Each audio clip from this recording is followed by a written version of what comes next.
Om, boleh dibilang kan persiapan tahun ini jauh berbeda dengan SEA Games sebelumnya. Ya, Baik dari segi pelatih, pemain. Nah, bisa dijelaskan dulu Om dari segi pemilihan pelatih. ya, memang unik SEA Games kali ini. Saya tidak bisa katakan ini jelek ataupun salah, karena memang keterkaitan dengan agenda, dengan jadwal, dan juga karena kasus pandemik yang membuat kita punya waktu cukup pendek. Saya tidak boleh kita menyalahkan apa ini Proliga makan waktu sekian bulan, malah saya harus acungkan jempol untuk pelaksanaan Proliga. Lalu waktu yang tersisa hanya kurang lebih 46 hari, sehingga membuat timnas kesulitan juga untuk menentukan berapa orang yang pelatnas. Di lain pihak, keberadaan KOI yang menyediakan anggaran itu juga sangat terbatas. Makanya membuat kita harus berpikir ulang. Bahkan ada keputusan putri tidak diberangkatkan. Nah, rencana PBVSI untuk mempelatnaskan 18 orang ya pasti gagal karena 4 orangnya nggak disubsidi, sementara kita nggak punya anggaran PBVSI. Sehingga kita membuat keputusan yang sangat tidak populer, tapi harus bagaimana lagi? 40 hari buat apa seleksi? Karena waktunya nggak cukup. Sehingga kita langsung memanggil tim inti sebanyak 14 orang.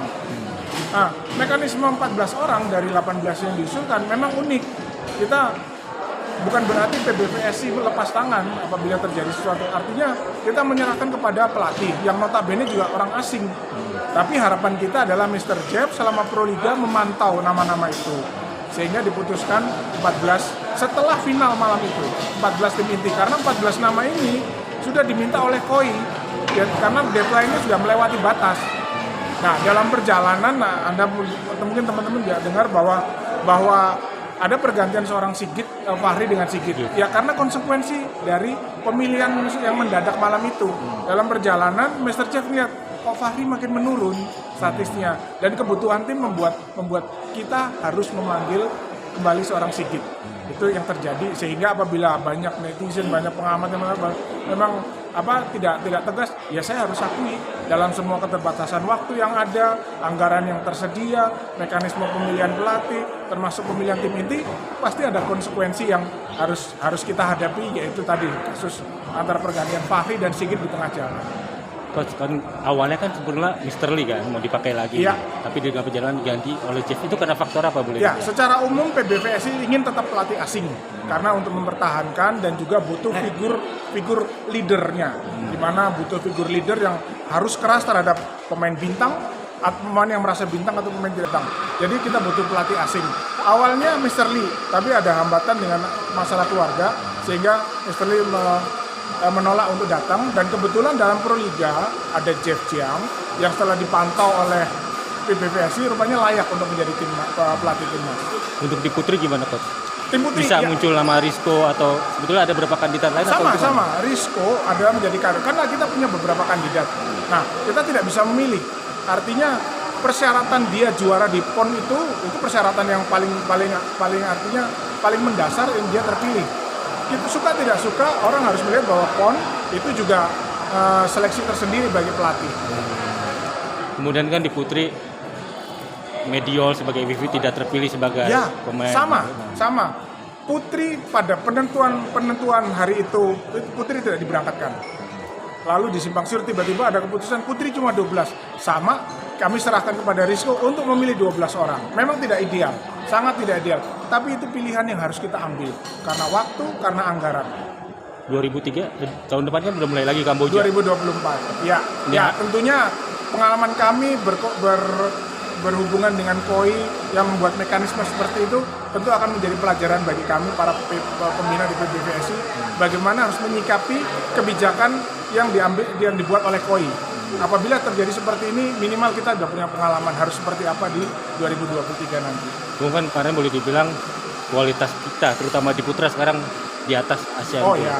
Ya, artinya kalau sudah bicara di Asia. Betul, itu bukan pengamatan kami, bukan statement kami, tapi kami meneruskan atau mendengar omongan statement dari teman-teman dari negara lain yang menyatakan bahwa memang level kita di atas.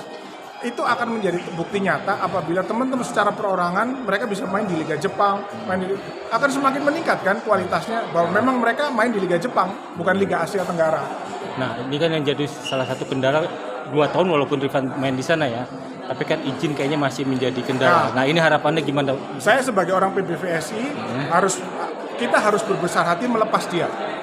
Karena pertama kembali kualitas dia akan meningkat secara internasional, secara Asia, dan kita jangan khawatir Proliga kompetisi dalam negeri akan kehilangan Rifan. Karena saya yakin selain Rifan, Doni, Farhan maupun mereka akan keluar semua. Sehingga Proliga menurut saya jangan khawatir kalau kehilangan pemain top. Kenapa? Kita harus bina lagi, kita bentuk lagi. Proliga ini yang sudah terjual, bukan pemainnya. Nah, dengan adanya pemain masuk Proliga, pemainnya terjual. Tapi Proliga harus tetap jadi alat jualannya volley. Tapi pemain dia harus usaha sendiri untuk jadi. Sejauh ini apa yang sudah dilakukan oleh PBVSI sendiri terhadap instansi pemain-pemain yang tempat mereka bekerja ini untuk mempermudah? Harusnya PBVSI kalau untuk dalam sisi pekerjaan memang kita nggak sampai ke situ. Tapi kita menyediakan ajang kompetisi seperti Proliga supaya banyak sisi profesional yang bisa diambil. Lalu kita harus punya program Infokarya di mana perusahaan yang hadir yang sebagai peserta persyaratannya pemainnya harus pegawai. Itu harus dihidupkan lagi. Iya, itu kita saya dengar lagi mulai diwacanakan.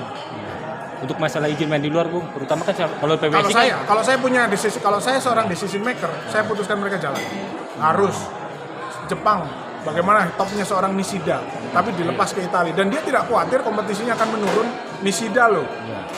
Tapi kan itu kan dari segi PBVSI. Sebenarnya kan kendalanya kan dari segi instansinya gitu, seperti TNI, Polri segala macam. Itu dia. Itu kan yang menjadi kendala. Masuk ke area situ, saya nggak tahu harus menjawab apa, karena mereka punya kebijakan sendiri. Tapi kalau ditanya kami sebagai pembina PBVSI, saya akan melepaskan dia dalam kesempatan pertama. Jadi seharusnya sekarang pemain sudah harus berpikir itu jelas, semua ya. Jelas. Nggak boleh. Level kita udah di level Asia. Sebetulnya kan kalau di level Asia kan bukan dari level sekarang, dari zaman Om sebenarnya juga levelnya juga udah itu dia. Level Artinya Asia. ada yang harus kita perbaiki. Ya kan? Makanya saya sering bilang, ngapain generasi ini mikir SEA Games? Udah bukan saya, SEA Games itu zamanku. Kami ini yang meletakkan fondasi. Setiap ada SEA Games, lu jangan pikir target SEA Games lagi. Itu bukan level kita. Berpikir ke Asia. Asian Games lah. Apapun, pokoknya level Asia. Sudah pernah level Asia. Betul, di zaman karena zaman Papa 20 tahun loh kita merajai Asia Tenggara. Ngapain lagi mereka ngomong Asia Tenggara? Mereka ngomong Asia, dan apabila sekarang levelnya di atas, ya itu memang saatnya tepat. Harus. Jangan mikir setiap ada SEA Games, wah target mas SEA Games, nggak usah. Mikir Asia, SEA Games pasti mas. Itu aja. Apakah benar Om? Masalahnya cuma hanya kendala dana untuk bisa ikut main di Piala Asia. Klasik, makanya kan sering dibilang bahwa itu kan adalah klasik kan. Itu yang harus kita benahi, bahwa volley ini bisa dijual dan bisa menjual. Mungkin datang ke Anjang sana ke sebuah institusi bukan per event. Jadi ada kejuaraan datang ke PTA, datang ini PTB. Jangan. Kalau bisa sebagai Bapak Asuh PLN ataupun nanti perusahaan lain, kita datang dengan proposal kegiatan 1 tahun. Nih, 1 tahun PBVSI punya seperti ini, dan perusahaan yang sebagai Bapak Asuh minta pertanggungjawaban penggunaan anggaran dan prestasi. Itu menurut saya itu lebih profesional daripada datang satu kesannya kok minta-minta, nggak elit gitu loh. Ya nggak salah kalau bos-bos kita mungkin malu, ya benar pasti malu, tapi kalau datang elegan program 1 tahun mungkin itu lebih elegan. Atau ada mungkin nggak, taruhlah PLN sekarang kan Bapak Asuh ya, mungkin ada sponsor lain dari pihak swasta gitu untuk ada banyak. Saya yakin volley itu pasti menjual. Makanya, itu kan pasti menjual kan, volley masih bisa menjual. Saya sebagai seorang perbankan yang juga insan volley juga kadang feeling saya sebagai marketing juga dapat kalau ini masuk volley secara utuh ya, bukan secara BSN ini bisa dapat. Karena kan kalau dibilang, kalau saya pribadi ya saya iri ketika lihat Italia, Jepang gitu, di kostumnya itu banyak iklan segala macam. Kenapa di Indonesia kayaknya agak susah gitu? Di timnasnya, baik di timnas maupun di kalau di klub kan sudah banyak. Di klub kan teman-teman di Proliga sudah ada. Di timnas apakah mungkin Om? Harusnya bisa, tergantung level kejuaraan. Kalau single event pakai promosi bisa, tapi kalau multi event nggak boleh. Ya single event. Ya kalau ada liga volley itu boleh pakai sponsor. Boleh, bisa banget. Bisa ngejual. Cuma ya itu tadi, ayo kita berpikir sebagai seorang marketing, datang lebih elit, jangan minta-minta. Kalau saya bahasanya, ayo kerjasama yuk. Bisa nggak situ bikin volley? Bukan bantu volley dong, jangan gitulah. Ininya konsepnya dibalik. Ayo kerjasama. Apa yang bisa saya bantu untuk perusahaan Anda bisa bantu apa ke volley? Itulah.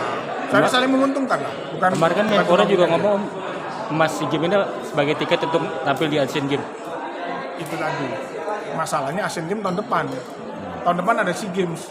Barengan lagi. Itu artinya jangan sampai SEA Games depan itu jadi syarat lagi untuk Asian Games. Nggak fair dong. Nggak fair. Iya dong. Karena Asian Games yang ini Sekarang kan diundur. emasnya ini sekarang. Jadi misalkan tadi seperti disampaikan Bapak Ketua Umum, kalau kita hadir dengan tim lapis kedua yang memang untuk pembinaan gagal, masa nggak dikirim ke Asian Games? Ini kan haknya teman-teman kita yang ini. Iya.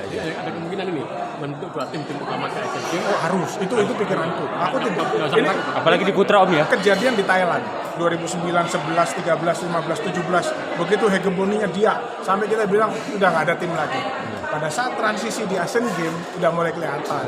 Sampai sekarang dampaknya buruk, tidak pernah bagus. Iya Thailand. Saya nggak mau. Tim putra kita ini persis seperti tim Thailand waktu 2009 sampai 17, terlalu dominan. Dirayut ya. Terlalu dominan. Nah, saya jangan sampai momentum ini hilang atau putus. Kita jadi kayak Thailand lagi. Atau sama seperti zamanmu dulu, kalau Lotre Papalat begitu turun. Sempat ya. Gitu Ya, sempat. Tapi kan setelah itu bisa diulang lagi ya. Nah, setelah itu hilang lagi. Jangan. Tapi kan di zaman Om kan lebih efeknya dari sisi setternya sebetulnya.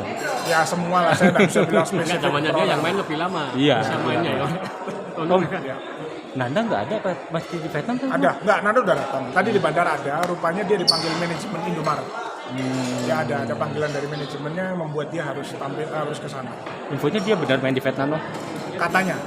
Kalau bilang katanya itu ada beberapa penawaran pemain, ada Doni, ada Farhan, Dewi Putri, ada Mega, ada penawaran main di luar. Tapi saya nggak jelas Vietnam. Kalau saya bukan masalah nominalnya atau bukan masalah, tapi pengalaman Jam terbangnya, main di Om. luarnya Sama itu. ini ya, etalase buat mereka. Betul, pengalaman main di luar. Mungkin ya. Loh, saya dengar katanya Farhan itu Rifan angkanya tidak sebesar beberapa pemain Proliga di sini. Tapi bukan angka. Jam terbangnya Om Main pengalaman. lawan tim kelas Iya. dunia, dia naik. Value-nya, bukan nominalnya ya. Value-nya dia tuh pasti naik. Jadi pada saat berhadapan dengan ASEAN kemarin, kelihatan banget jauh. Lawannya ya. Kalau saya bilang Rifan itu cuma 70%. Itulah artinya beda loh kualitas Proliga. Ya, sekali lagi bukan merendahkan Proliga. Beda lah yang terbaik di Proliga. Makanya saya ajak teman-teman ayo jual diri, main di Thailand, main di Vietnam, main di Jepang. Kamu naik mungkin hargamu di bawah di sini masuk. Karena yang berharga itulah keseharian kamu latihan, teknik disiplinnya, bagaimana tantanganmu menghadapi pemain-pemain dunia, pemain-pemain lebih baik. Di Proliga semester 1 tantang mati, di sana kan belum tentu. Nah ininya diputar. Personal brandnya nama. Jelas. Harusnya kemarin ada satu lagi Om main di Nagano. Siapa? Doni. Doni dapat penawaran. Iya, Doni harusnya kan kemarin sama Rifan Ya. dan Nagano. Ya. Batal kan gara-gara Lavani. Ya itu tadi. Digantinya, ada gantinya. Siapa? Yang nggak ikut siapa? Cedera? Fahri. Bukan Fahri. Palembang. Oh, Sandi. Sandi Akbar. Silakan, Sandi nggak silakan, diizinin. Silakan. Gara-gara pon. Ya itulah maksudku. Itulah maksud itu- saya izin di situnya itu loh yang Betul. sayang menurut saya. Itulah kebesaran hati dari seorang pengurus. Gitu loh. Kalau saya melihatnya anak ini dan Indonesia, Iya. jangan, mohon maaf saya tidak menyebut nama, jangan ada penawaran ke Jepang Jangan ditolak. cuma karena Korda. Iya. Sayang, saya pengen menasihati dia tapi udahlah ini kepentingan, karena dia juga punya kepentingan. Saya hormati dia, karena kalau saya dari posisi dia, mungkin dia juga butuh itu, butuh. Jadi saya bukan melecehkan, tapi saya menghormati keputusan itu. Cuma sebagai orang umum, kok kayaknya nggak sebanding gitu Iya, loh. benar Om. Ada penawaran dari Jepang, terlepas itu baru penawaran, tapi maaf ada Korda. Ya, no comment, saya nggak jawab. Sekali lagi, saya menghormati dia punya kepentingan.